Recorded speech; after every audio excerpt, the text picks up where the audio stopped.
Il y a 14 siècles, Dieu a fait descendre le Coran sur l'humanité pour la guider. Il appelait les gens à être guidés vers la vérité en adhérant à ce livre. Depuis le jour de sa révélation jusqu'au jour de la résurrection, cet ultime livre divin demeurera le seul guide de l'humanité. Le style incomparable du Coran et la sagesse supérieure qu'il renferme sont des preuves irréfutables qu'il s'agit de la parole de Dieu. Mais le Coran possède aussi de nombreux attributs miraculeux, prouvant qu'il est une révélation divine.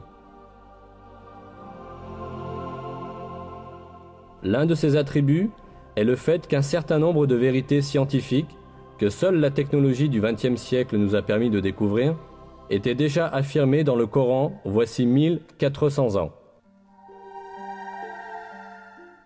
Bien sûr, le Coran n'est pas un ouvrage scientifique.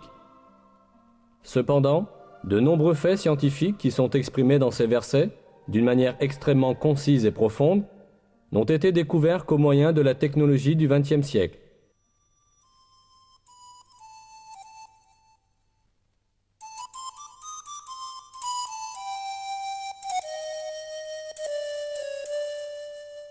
Au 7e siècle, lorsque le Coran a été révélé, la société arabe avait de nombreuses superstitions sans fondement à propos des questions scientifiques.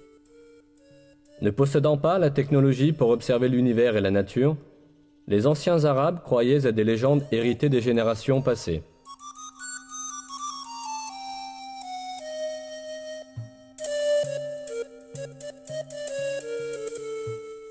Ils supposaient, par exemple, que les montagnes soutenaient le ciel. Ils croyaient que le monde était plat et qu'il y avait de hautes montagnes à chaque extrémité. On pensait que ces montagnes étaient des piliers qui maintenaient en l'air la voûte du ciel.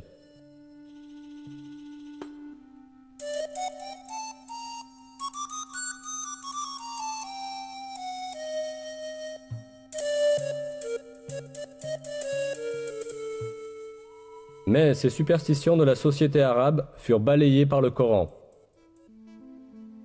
Par exemple, le verset « Dieu est celui qui a élevé les cieux sans piliers » abolissait la croyance que le ciel restait en l'air grâce aux montagnes. Dans de nombreux autres domaines, des faits importants furent révélés à une époque où personne n'aurait pu les connaître.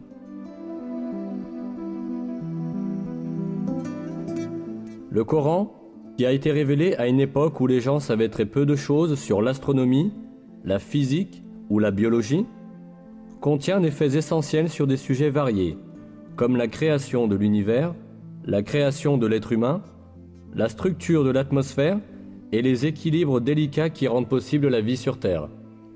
Examinons maintenant quelques-unes des vérités scientifiques révélées dans le Coran.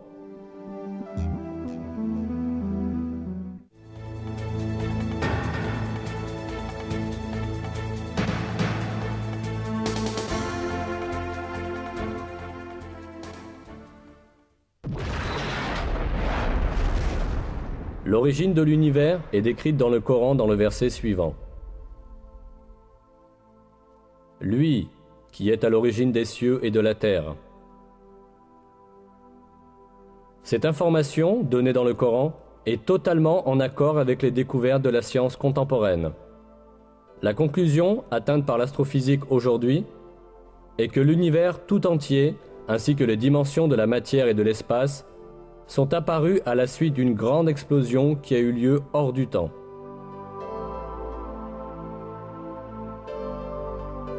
Cet événement, connu sous le nom de Big Bang, a produit l'univers tout entier il y a environ 15 milliards d'années, le créant à partir du néant à la suite de l'explosion d'un point unique. Les cercles scientifiques modernes s'accordent à dire que le Big Bang est la seule explication rationnelle et prouvable de commencement de l'univers et de la manière dont l'univers est apparu.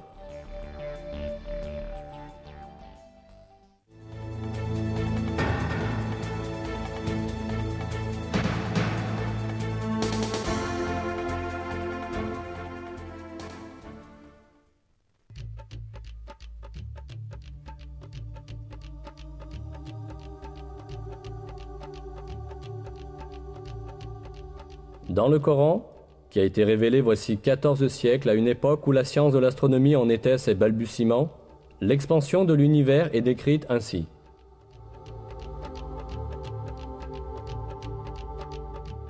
Le ciel, nous l'avons construit par notre puissance et nous l'élargissons constamment.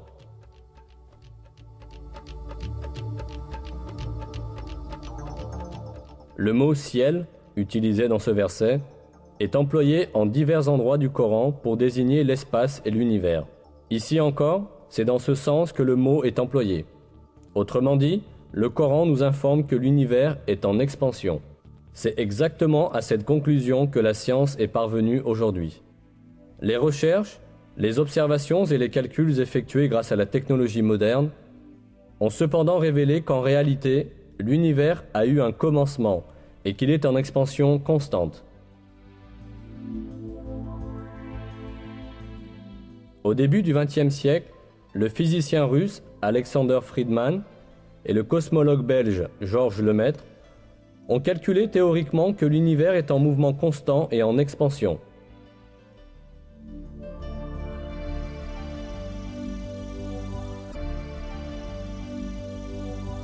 Ce fait devait être prouvé par l'observation en 1929.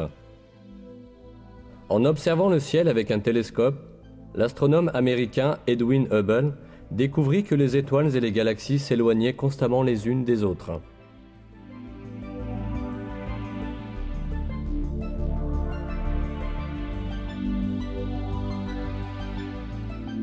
Un univers dont tous les éléments s'éloignent constamment les uns des autres ne pouvait qu'être un univers en expansion constante.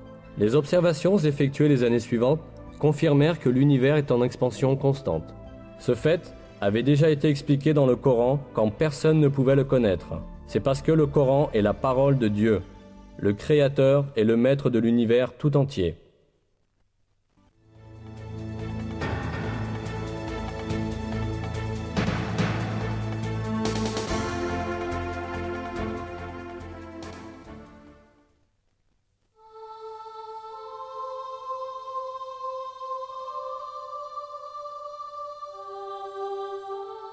Les versets du Coran évoquant le Soleil et la Lune soulignent que chacun se déplace dans une certaine orbite.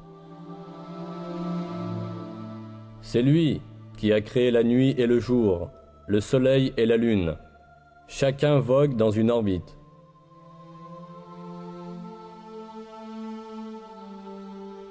Un autre verset mentionne également que le Soleil n'est pas statique, mais se déplace dans une certaine orbite. Et le Soleil court vers un lieu de séjour qui lui est propre. Telle est la détermination du Tout-Puissant, de l'Omniscient.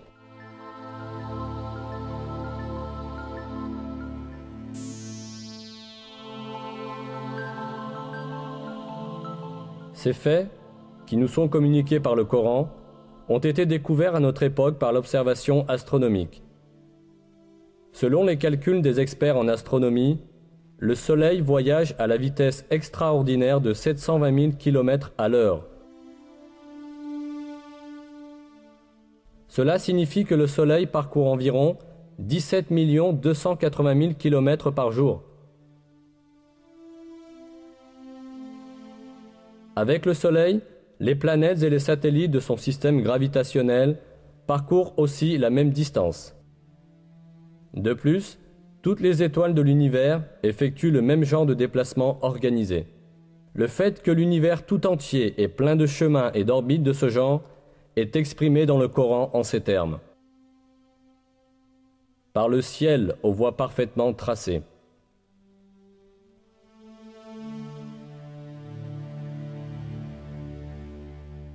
À l'époque où le Coran a été révélé, l'humanité ne possédait pas les télescopes ni les techniques d'observation de pointe que nous avons aujourd'hui, et qui permettent d'observer l'espace sur des millions de kilomètres. Elle n'avait pas non plus la connaissance moderne de la physique ou de l'astronomie.